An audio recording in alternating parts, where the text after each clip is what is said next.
And we believe that the key to this is leveraging the internet to drive behavior change that will lead to real-world impact. If the plastic component of the items is high enough, they can shield against radiation and can be placed along astronauts' sleeping quarters or in a small area in the spacecraft. Today, the food is being delivered to a low-income retirement home.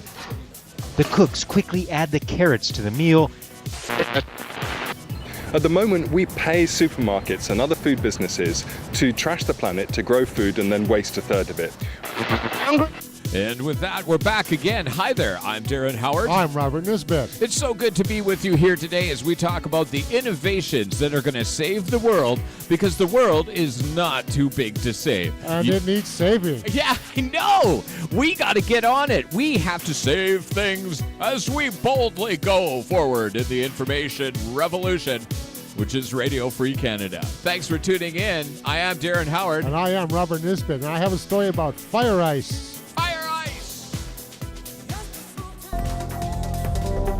My name is Jonathan Sue, and I'm the Chief Executive Officer of Recyclabank. Thank you very much for the opportunity to speak about one of the most pressing and yet one of the most addressable issues confronting society today, the gap between what is sent to landfills and what is recycled. And we believe that the key to this is leveraging the internet to drive behavior change that will lead to real-world impact. Insight studies show that 78% of individuals would actually do more for the environment if they understood how a particular green action would benefit both the environment and themselves personally. And yet, in the United States, only 18% of the aggregate material stream is recycled. Why does that gap persist? Well, that's where Recyclabank comes in. Recyclabank's mission is to motivate individuals and communities to realize a world where nothing is wasted. Through a combination of education, recognition, and financial incentives, we engage and motivate over 4 million members across 300 communities to recycle more and perform everyday green actions. By performing these everyday green actions, members earn points, which then can be redeemed online for one of over 4,000 local and national rewards. On average, our members earn $165 of reward value each and every year. Literally, Recyclabank members do well by doing good. So what are the results? Over the past 12 months, we've motivated and driven and rewarded over 500 million pounds of recycling. That's the equivalent of 500,000 barrels of oil saved, planting 3 million trees, or taking 100,000 cars off the roadways. As importantly, we've driven significant economic benefit for our members and communities. We issued $50 million of reward value in 2012, driving $100 million in local commerce, and we saved our communities over $10 million in avoided waste disposal costs. Now that's a good news story that I'm happy about. It's bad news for Christy Clark, though, because isn't she working on importing our liquefied natural gas? I think that we're supposed to be trading with Asia. They're not supposed to be self-sufficient, are they? Of course, it is another carbon fuel and it's releasing more carbon into the atmosphere. Okay. So I don't know. I have mixed feelings about that story, but it's still an innovation that needs to be talked about. And also, we're taking a look at Israel that's opening up gas mines right off of its own shores. Yeah. We ran that one. It's interesting to see that countries around the world are becoming self-sufficient, but we can't ship our resources out fast enough. Yeah, well, sooner we're not going to have much of a market for our resources anyway. I know it. So let's run a quick clip here, yes? Here's another good idea. All right. Hello and welcome to the Daily Orbit. I'm Emerald Robinson. I'm going to sail into space and find me some treasure. Arr. Turns out space trash can be a spaceship treasure. Scientists at NASA's Ames Research Center in California are developing a trash compactor that heats up trash, such as plastic water bottles, clothing scraps, and duct tape, and then compacts them into tiles to be used as radiation shields during a deep space mission. If the plastic component of the items is high enough, they can shield against radiation and can be placed along astronauts' sleeping quarters or in a small area in the spacecraft to create a storm shelter against solar flares. Those astronauts are getting to be so trashy. And if you thought that was garbage, A new model says that the internet produces a vast amount of greenhouse gas. So that's got researchers working on a way to reduce the carbon footprint of the World Wide Web. Researchers explain that industry behind the internet, information communications, and technology produces more than 830 million tons of carbon dioxide annually, equivalent to the aviation industry's annual production. These researchers are suggesting more efficient power usage of facilities, more efficient use of energy-efficient equipment, and renewable energy resources in order to reduce emissions. They say if we don't work to combat the problem now, emissions from the internet will double by 2020. Is it just me, or does everything we do create greenhouse gases? I think that gets a golf clap. Yes? I suggest a golf clap, yes. It's a grand idea, except you have to use, carbon-powered vehicles to power the tea press. I know, but we're getting to electric-powered cars. Okay, which I'm kind of stoked about. Kind of, yeah. We do have to stop using so many resources. We take a look at India that's producing a $2,000 brand new car, but it uses 1/10 the resources to build a car. I like the ones that run on water. Yeah, oh man. Okay. Those are so cool. But we didn't follow up with, Pakistan had that water converter for a regular carbon car. I wonder if he's still alive. I'm hopeful. I remain hopeful because that's what we do around here. But you know what a lot of fossil fuel vindicators say? There's no money in green energy. Yeah, sure. Well, they're proving that wrong in Scotland. Are they? Okay. Yeah. So let's run the clip here. Remember, check our facts because we're not the news. We don't make commercials that say trust us. More than a house, Craig Cook is building a dream, a self-sufficient environment that once complete will cost Craig and his wife Connie next to nothing to run. It will feed you. Solar energy warms the stone interior and keeps things cool in summer. The walls are 1,200 old car tires filled with sand. A wind turbine charges batteries, and wastewater is recycled through an indoor garden that provides fruit. The Cooks, retired in their mid-50s, have done almost all of this on their own. This here also, anybody can do this. Absolutely anybody. It takes care of its own sewage. The Cook's architect specializes in sustainable homes, which he says are catching on as Canadians watch energy prices grow and contemplate a future without bills to pay. I really like, therefore, the idea that the house is heated by sunlight. That's wonderful. Oil or gas is sunlight from eons ago, right? And but why not use it directly as it lands on us? Of course, it's hard work, years of labor, and collecting the recycled materials. The total cost a little over $50,000. The Cooks are already living in the house and discovering fresh enthusiasm from the reactions of visitors. Powered by the wind or the sun, warmth and cooling from natural sources, and built largely from things that are thrown away. In a time of economic uncertainty and climate change, this could just be the house of the future. Daniel Lack, Al Jazeera, Clear Creek. Okay, aside from the fact that an insurance company brought us out. Yeah, wow. That was, okay, whatever. I guess we got to take it easy because Scotland, once again, just like Germany, investing in alternative fuel. Yes, but we can't do that here in North America. Well, it might damage our energy markets. Yeah.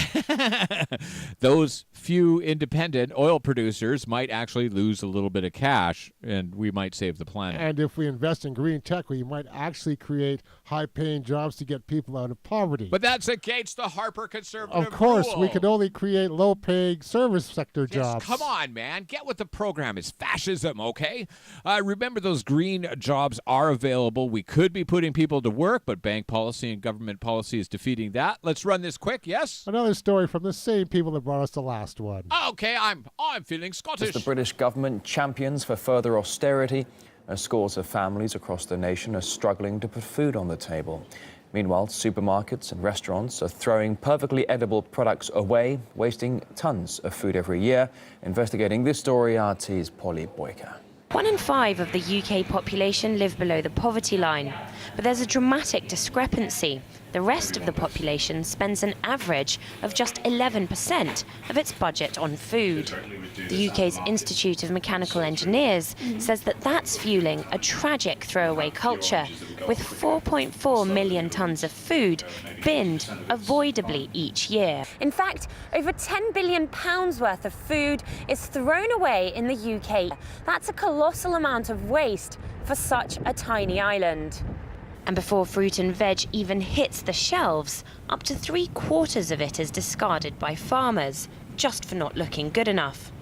At the moment, we pay supermarkets and other food businesses to trash the planet, to grow food and then waste a third of it. We need to make a demand as consumers that they change their behaviour as well. Fiercely competitive supermarkets don't help by tempting customers with 2-for-1 deals. Consumers are lured into buying excessive quantities of food, up to half of which ends up in the bin. I spent many years visiting the skips of supermarkets, and literally you open up a skip and what you see is an array of perfectly fresh, good vegetables and fruit and other foods that have been thrown away. And most people think, gosh, how disgusting to get food out of a bin. It's true, it is disgusting, but what's disgusting is that we're throwing away fit for consumption food. And while every link in the supply chain continues to throw away perfectly good produce, Tom and Dan can keep proving that for now, there really is such a thing as a free lunch. Polly Boiko, RT, East London. Well, of course she's smiling and happy. Yes. She's talking about something cool. Yeah, I know. Chicken litter, isn't that, or poultry litter? Isn't that code for chicken poop? Yeah, I know, but, it's one of those untouchable things. We talk about biotechnology taking over the energy market. Right now, if you were to take that, the wasted food thing or even our own waste, you could create a biogenerator. I know. They're making they're turning electricity out of human waste. And, okay, so, yes, it is a dirty job, but fixing this planet, saving it from the baby boomer scorched earth policy is what we're going to have to do. The future belongs to people willing to get their hands dirty. That's right. Some more people are getting their hands dirty, but actually it's a clean dirty, yes? They're putting their brains to good use. Oh, wait a second. People using their intellect. Stand back, everybody! There's no shortage of colorful and exotic produce in Sao Paulo's markets. Many come from the Amazon region and are unique to Brazil. The problem isn't the food that's consumed, but rather what isn't.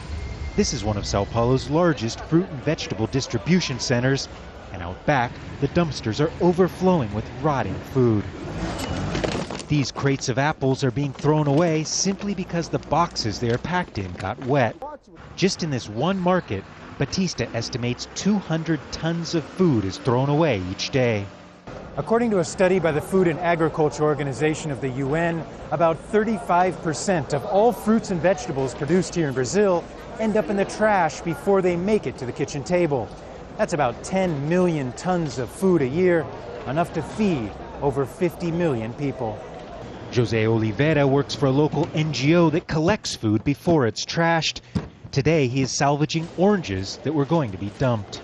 Just this one NGO collects enough food every day to feed 7,000 people. Today, the food is being delivered to a low-income retirement home.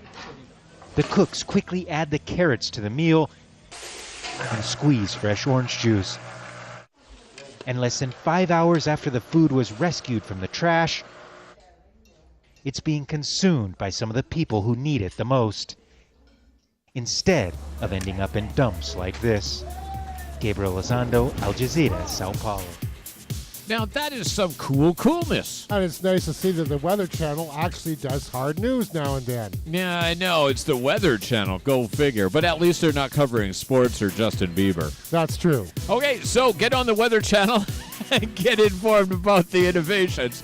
Or stick with us because we're going to run stories and work on the Municipal Sustainability Project coming up. I'm Darren Howard. And I'm Robert Nisbet. What are we doing next? We're going to be talking about the economy. Ah, yes. Remember, substitute the words bank profits for the economy, and you get it.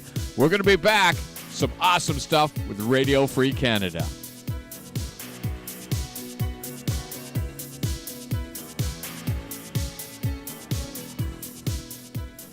The Conservative government stopped debate on Bill C-474 without hearing the whole story. The GMOs are bad for you. Genetically modified organics are threatening the food system in Canada, and Bill C-474 could protect you. In December of 2010, our government is voting on Bill C-474. It's a real chance for our future. Please read about it, then join us.